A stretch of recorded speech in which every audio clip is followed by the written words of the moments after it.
Kelonggaran SOP kembalikan kemeriahan rumah terbuka.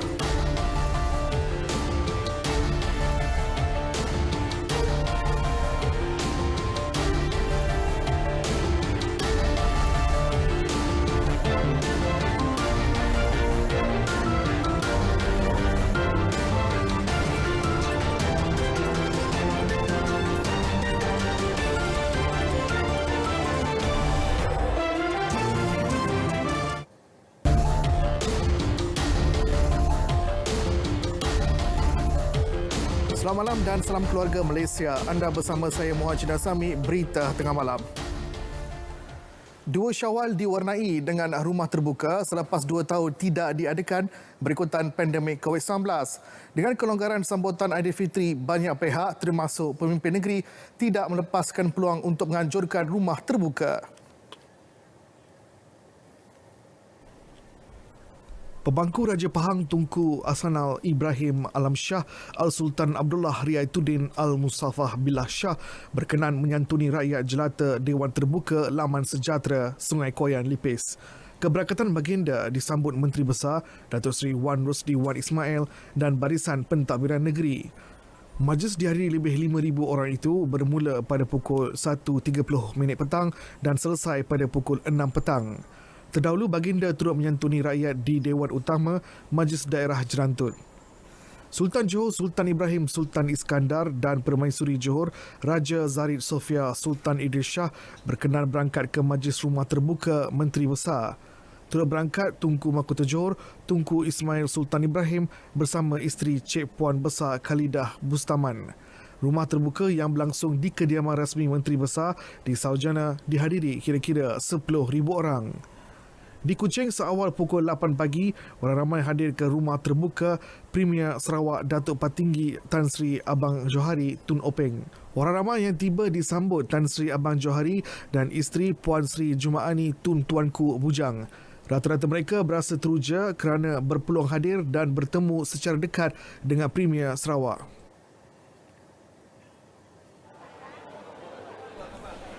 Sementara itu, di Negeri Sembilan, Undang Luak Jelebu Datuk Haji Maruh Mat Rashad menzahirkan ucapan terima kasih atas kelonggaran SOP yang diberi. Dengan kelonggaran yang didapati sempena menyambut Hari Raya Aidilfitri ini, rakyat rasa gembira, sudah lama tidak berhari raya. Tapi dalam pada itu, kami mohon semua rakyat agar sentiasa juga mengikuti SOP dan cuba elakkan dalam keadaan yang agak padat dan ramai, rakyat perlu berhati-hati. Terima kasih pada pihak kerajaan yang telah memberi kelonggaran. Sementara itu, pengunjung yang hadir ke rumah terbuka Aidilfitri, anjuran Undang Luak Jelebu itu turut menyatakan bahawa kelonggaran SOP yang diberi adalah langkah dan petanda baik membuktikan keberkesanan suntikan vaksin. Untuk berada di dalam keadaan endemik dan juga biasa dalam keadaan pengukusan ini. Kan itu SOP itu agak longgar sedikit kerana kita tahu bahawa masyarakat dan juga rakyat ini sudah berada dalam keadaan endemik, sudah boleh membiasakan diri dan ini adalah merupakan satu perkara yang ditunggu dan juga boleh kita katakan sebagai satu kejayaan bagi rakyat Malaysia dalam kita menguruskan soal pandemik COVID ini. Di Parlimen misalnya, kami telah diberi kelonggaran oleh pentadbir supaya hadangan plastik yang ada antara satu orang ahli Parlimen dengan yang lain itu akan ditiadakan selepas bulan Mei. Ini satu perkara yang sangat baik dan ia dapat memberi satu luahan suasana baru kepada suasana di Parlimen. Saya mengharapkan supaya apabila kita dah ada SOP baru ini dipatuhi juga ya, walaupun kita merasa kita dah selamat, tetapi ianya virus itu masih ada di sekeliling kita dan kita jaga diri kita. Dan saya merasakan ianya taklah berat sangat kan. Cuma kita bila masuk kawasan tertutup kita pakai juga, masih lagi kita pakai mask.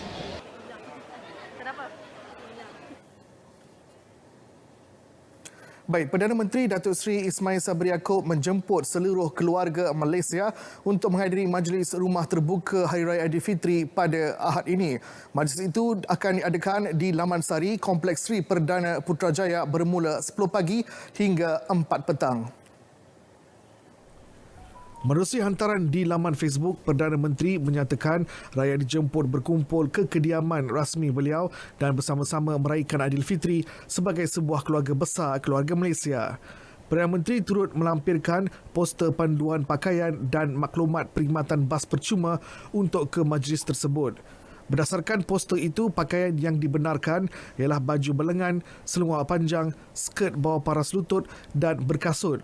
Manakala pakaian yang dilarang ialah seluar pendek bawah paras lutut, skirt pendek atas paras lutut, baju tidak berlengan, seluar jeans koyak dan selipar. Semua yang hadir perlu mematuhi SOP terkini semasa fasa peralihan ke endemik.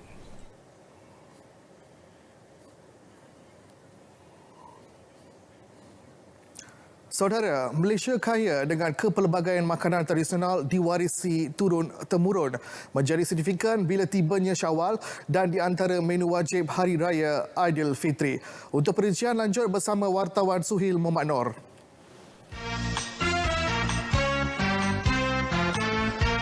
Saudara, pelbagai jenis makanan yang mengikut trend semasa atau viral menjadi sensasi di kalangan masyarakat kini.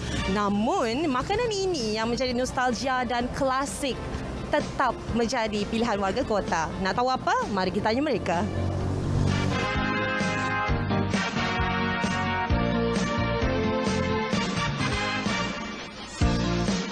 Lemang, ketupat, rendang, nasi impit itu kalau tak ada itu raya tak lengkap. Lemang ni dia macam signature dish kalau hari raya. So tapi you boleh masak semua benda sebenarnya. You boleh masak nasi, you masak spaghetti.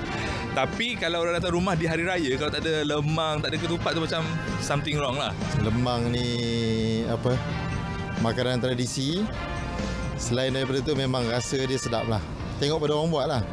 Bukan sahaja menu pilihan umat Islam ketika raya, lemang juga menjadi kegemaran masyarakat pelbagai bangsa. Saya sudah 20 tahun sudah datang sini, stall ni untuk datang makan lemang. Memang kita suka masa raya, kita tahu mesti datang sini. Lemang tu sedap, the first thing. Second thing, hari raya mesti ada lemang. Tak ada lemang, tak ada lah. Tak salah kan? So itulah, semua bangsa pun akan suka makan.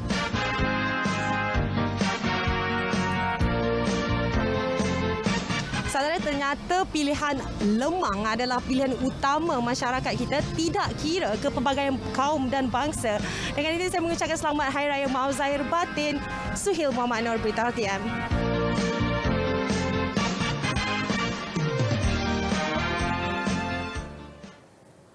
Air mata tumpah setiap kali tibanya Syawal. Sayu mengenang nasib tidak dapat menyambut hari Lebaran bersama insan tercinta. Wartawan Siti Aisyah Cik P berkongsi kisah penghuni penjara wanita Kajang. Setelah 2 tahun tidak dapat berhari raya bersama insan yang tersayang, sudah pastinya kedatangan 1 Syawal menjadi keterujaan buat seluruh umat Islam. Namun sebaliknya bagi penghuni di sini. Ikuti luahan rasa dan juga perasaan mereka di sebalik pintu besi ini.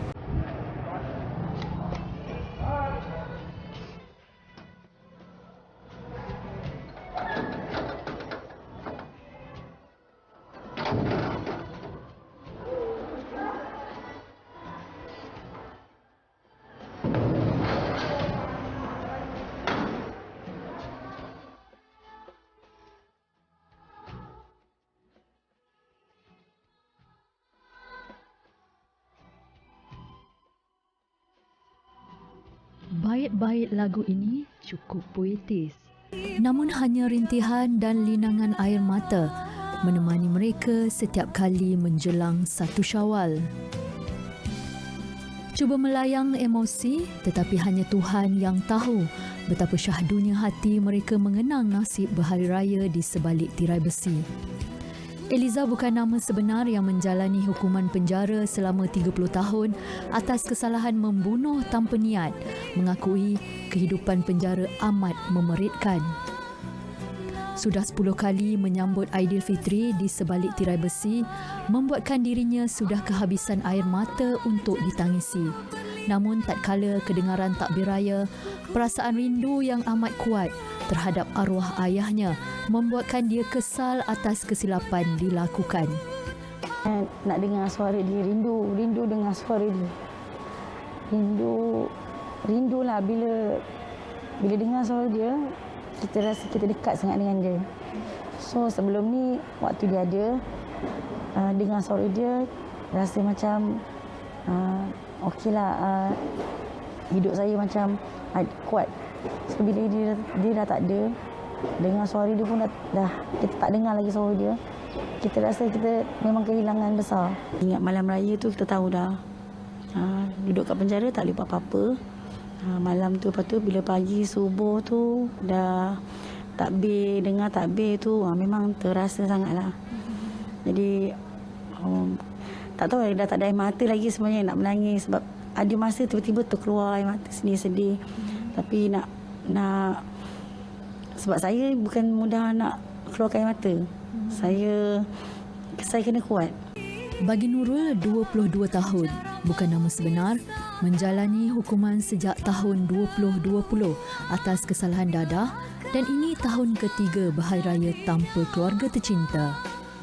Saya puas raya di sini, family saya tak ada dengan saya, tak melawat, nothing, kosong. Kat sini takbir, Ustazah akan bagi kita satu kertas untuk kita takbir ramai-ramai dan kat situ paling sedih bagi saya, tak ada keluarga lah di sisi saya sendiri. Tatkala bercerita insan yang paling dirindui, bila tibanya 1 Syawal, mata Nurul mula berkaca, merindui sentuhan dan pelukan seorang ibu. Saya rindu sentuhan seorang ibu. Sebab bila berjumpa, kita akan ada satu penghalang, cermin. Hanya melalui cermin, kami boleh berborak, pelukan. Sangat rindu pun. Sebab mak saya bukannya seorang yang sangat pemarah. Dia sangat lembut, tapi saya tak menghargai jasa seorang ibu. Mungkin daulat saya kepada ibu, Allah tu hantar saya ke sini. Tiada apa yang diharapkan selain pengampunan dan reda seorang ibu agar dia dapat kembali menjadi insan berguna. Jika ini Ramadan dan Syawal yang terakhir, apa yang anda sampaikan buat insan-insan yang tersayang di luar sana? Kalau ini Syawal yang terakhir untuk saya dan Ramadan terakhir untuk saya minta ampun kepada kedua ibu bapa saya, halalkan susu, makan minum.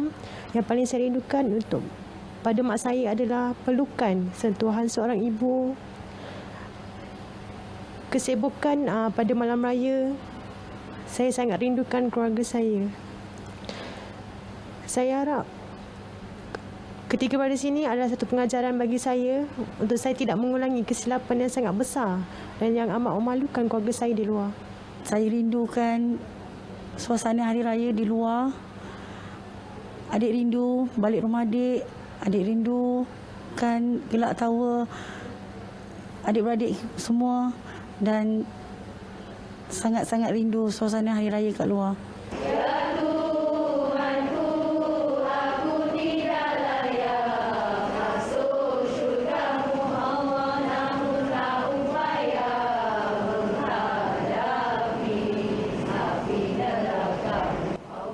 Ikuti siri kedua esok menyambut Syawal di sebalik tirai besi Siti Aisyah Cik P RTM.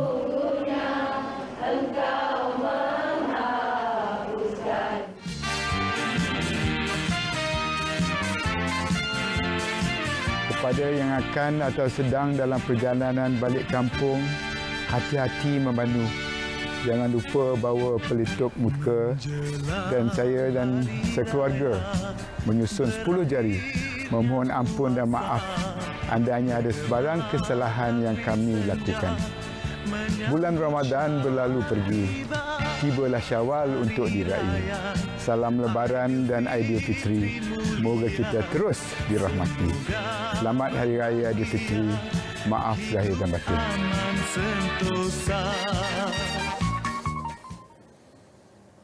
Baik, bertemu kembali. Masalah kesesakan jalan raya setiap kali musim perayaan terutama ke Pantai Timur dijangka selesai sebaik laluan rel Pantai Timur ECRL siap penghujung 2026. Menteri Pengangkutan Datuk Seri Dr. Wika Siong berkata, masa perjalanan juga menjadi lebih singkat iaitu hanya 4 jam. Nampaknya mereka yang nak balik daripada Kelantan atau nak balik ke Kelantan daripada Gombak cuma 4 jam saja. Itu dapat membantulah mengangkut mana-mana penumpang yang nak balik ke kampung. Termasuk dulu kalau Terengganu tidak ada stesen kereta api, sekarang sudah ada. Jadi ini dapat membukalah wilayah-wilayah ini dan memberi impak yang besar kepada negeri-negeri Pantai Timur. Sementara itu, Datuk Seri Dr. Wee memaklumkan situasi kesesakan hampir ke semua jalan utama seluruh negara terkawal dan tiada kemalangan dahsyat dilaporkan setakat ini. Situasi itu juga didorong dengan pemberian tol percuma. Kita tidak bolehlah seperti dahulu kurang sabar dan kita juga menyekat penggunaan kenderaan berat di jalan-jalan utama termasuk jalan-jalan persekutuan. Kerana kalau dicampur adukkan kenderaan berat ni yang biasa orang tak sabar dia potong, itu berlakunya kemalangan. Sebanyak 200 kes kemalangan jalan raya dengan 3 kematian rekodkan dalam tempoh 4 hari op selamat dilancarkan. Ketua Polis Terengganu, Dato' Rahimi Maisa berkata, menerusi jumlah itu, daerah Kuala Terengganu mencatatkan kes kemalangan tertinggi. Tambahnya dalam tempoh yang sama, sebanyak 5 kes pecah rumah telah dilaporkan dengan membabitkan kerugian bernilai lebih RM30,000. Dalam tempoh op selamat, 200 kemalangan jalan raya dicatatkan tapi hanya 3 kemalangan maut yang menyebabkan kematian, hanya 3. Manakala bagi kes pecah rumah pula, sebanyak 5 kes bagi tempoh op selamat. Tetapi untuk rumah yang dilaporkan, yang mereka melaporkan pada pihak polis tentang ketiadaan mereka yang hantar borang samit sebagainya, alhamdulillah belum ada lagi berlaku sebarang kes pecah rumah di taman perumahan tersebut. Sementara itu, aliran trafik di Terengganu meski berlaku pertambahan kenderaan namun ia masih terkawal.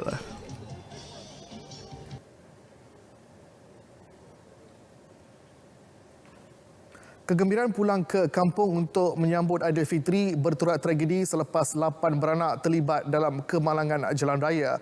Lebih menyedihkan, insiden tersebut meragut nyawa salah seorang anak mereka, Muhammad Aidilfitri berumur 5 tahun. Ketua Polis Daerah Setiu, Deputi Superintendent Afendi Hussein berkata, kemalangan pukul 6.30 pagi tadi melibatkan sebuah van di kilometer 85 Kampung Alor Serdang, Jalan Kuala Terengganu, Kota Baru. Dipercayai kenderaan yang dipandu ibu mangsa, Asmah Zakaria 43 tahun, hilang kawalan sebelum terbabas ke kiri jalan. Kesemua mangsa berusia 51 hingga 12 tahun yang cedera ringan itu dibawa ke Hospital Setiu. Manakala mangsa disahkan meninggal dunia pukul 8.45 pagi tadi ketika sedang menerima rawatan di hospital sama. Dalam pada itu, Deputi Superintendent Afendi Hussein menasihati semua pengguna jalan raya berhenti rehat sekiranya mengantuk sebelum meneruskan perjalanan. Pengguna tren kereta api Tanah Melayu Berhad KTMB perlu sentiasa memakai pelitup muka ketika berada di dalam tren. Ketua Pegawai Eksekutif Kumpulan Rani Isyam Samsudin menyatakan tren merupakan kawasan tertutup dan dipenuhi ramai orang.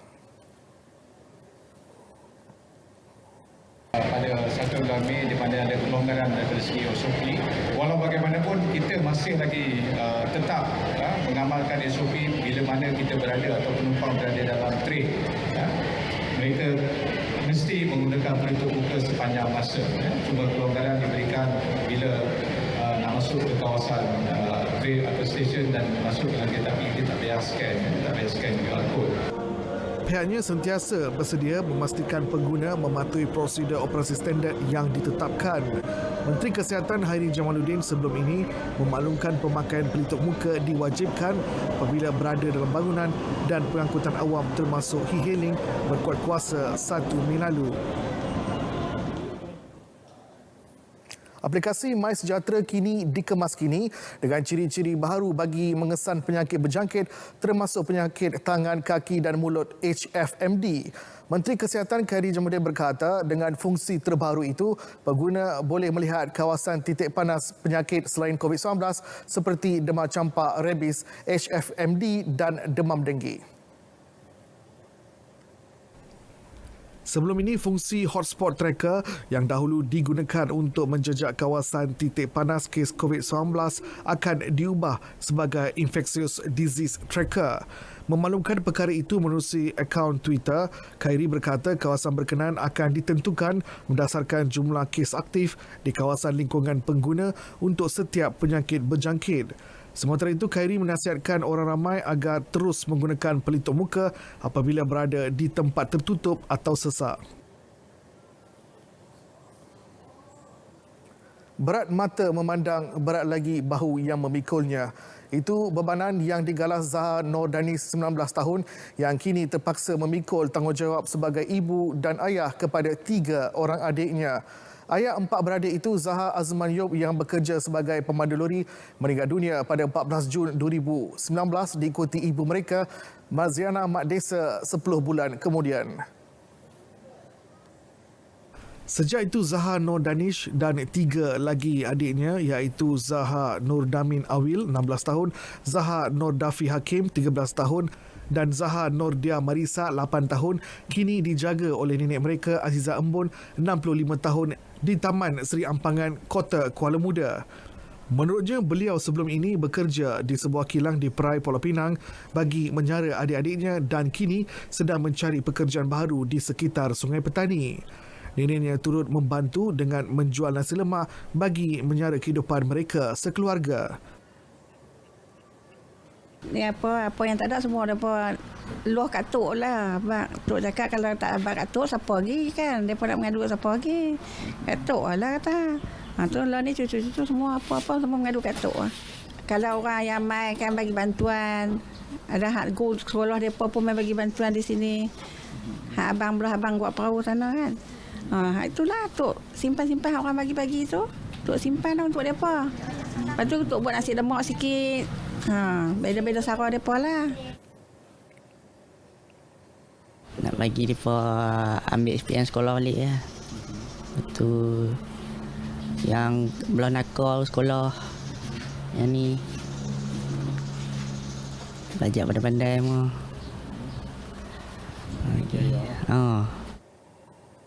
Sementara itu, kisah hidup keluarga ini mendapat perhatian Ketua UMNO bahagian Sungai Petani, Datuk Syahanim Muhammad Yusof, yang turut menghulurkan sedikit sumbangan bagi menceriakan anak-anak yatim ini untuk menyambut Aidilfitri. Saya main ni sebab saya nak tengok walaupun mereka ni anak-anak yatim duduk dengan tok mereka ni.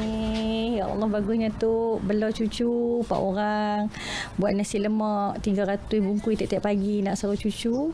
Sebab bantuan JKM4 tu tak apa cukup. Jadi tok terpaksa cari rezeki kot lain untuk bantulah. Orang ramai yang ingin menghulurkan sumbangan boleh menyalurkannya ke akaun AmBank Zaha Nur Danis Takif atau menghubungi di talian 013 6670 186.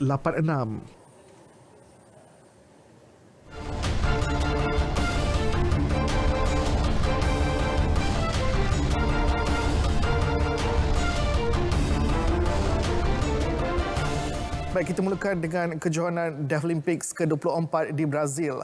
Atlet karate pekat negara Ilamaran Vispalinggam muncul wira negara apabila berjaya meraih pingat perak dalam acara kumit 84 kg petang tadi.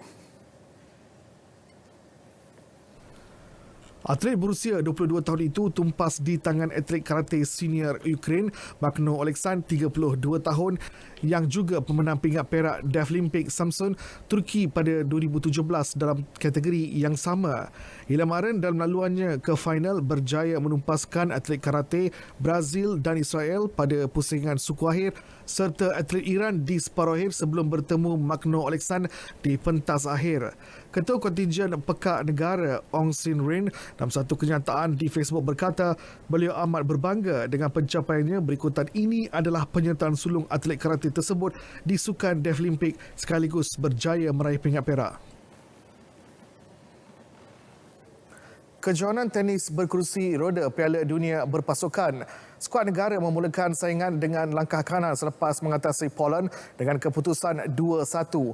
Abu Samah Burhan dan Muhammad Yushazwan Yusof masing-masing menang dalam acara individu namun terpaksa akur tewas dalam acara berpasukan. Muhammad Yushazwan Yusof yang turun selaku pemain pertama tidak berdepan masalah mengatasi Dominic Bukala dalam aksi straight set 6-1, 6-1. Manakala Abu Samah Burhan pula terpaksa berhempas pulas selama 1 jam 55 minit sebelum menupaskan Kamil Fivisiak dalam aksi 3 set yang berakhir 1-6, 6-2, 7-5. Kedua-dua mereka yang kemudiannya turun dalam aksi berpasukan bagaimanapun tewas 2-6, 6-0, 6-10 dalam tempoh 37 minit. Kekalahan itu bagaimanapun tidak menghalang Malaysia memperoleh kemenangan pertama dalam aksi kumpulan D yang turut disertai tuan rumah Portugal, Spanyol dan Poland. Ini pula perkembangan Sukan C Hanoi 2021.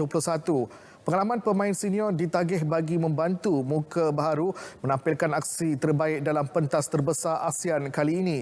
Jurulatih skuad futsal wanita negara Jamhuri Zainuddin berkata seramai 8 pemain baru bakal membuat penampilan sulung di Vietnam.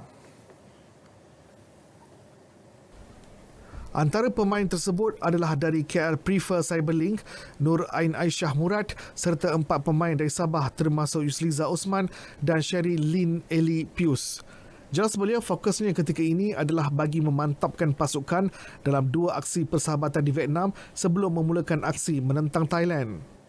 Based on current performance player, I focus on defensive, especially defensive.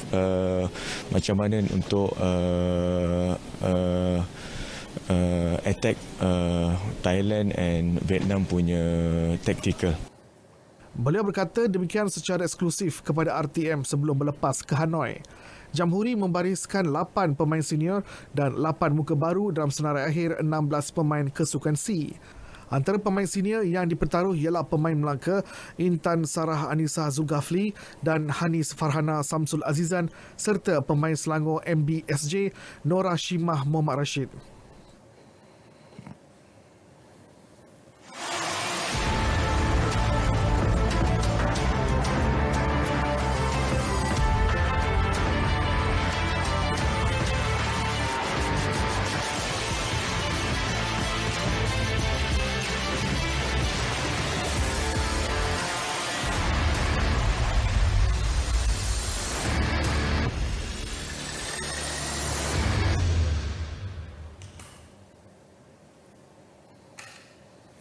Baik, berita tengah malam berakhir di sini. Teruskan amalan menjaga SOP ketika melakukan aktiviti kunjung-mengunjung. Selamat Raya Aidilfitri buat seluruh umat Islam. Salam keluarga Malaysia dan kita berjumpa lagi.